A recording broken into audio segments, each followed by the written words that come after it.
Truly, you are a great and marvelous God. Your works, Lord, are amazing and wonderful.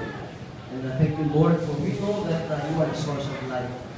Salamat din, Lord, ito sa sining hapon, makatipon kami sa pag-celebrate, Lord, sa inyong goodness, sa inyong faithfulness sa kanisa sa amon. Especially, Lord God, sa inyong family ng ating Lord. And thank you sa inyong mga friends, family and relatives nga rin, Lord, sa sining hapon. Lord, we commit to you this time, in Jesus' name. Alright, Pastor Chris, thank you. May say mo ako sa tayo offering prayer. Whenever we need to assist.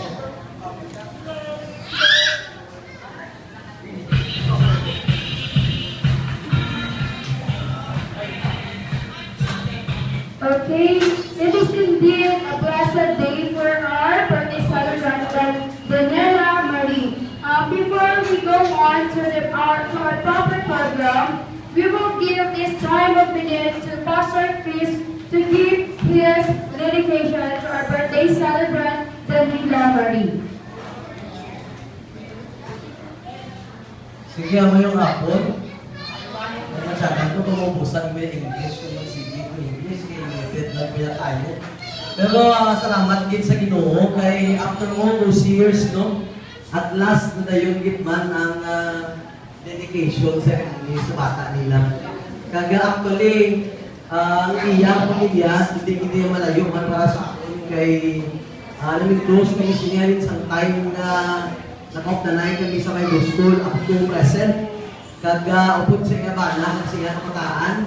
Ako bilang pastor, no, sa Adaptive Life Center, nagpasalamat din kami kay sila nangin katapok man rai, kat nangin membro man sa lawas, kara sa simbahan.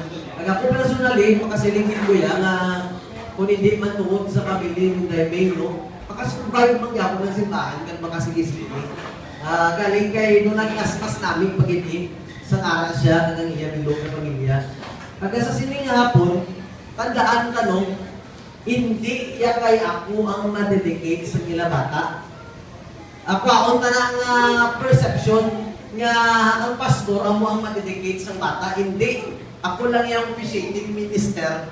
Pero ang tutungod gidya nga ma-dedicate sa nila bata, sila gidya nga duwa nga mag-asawa.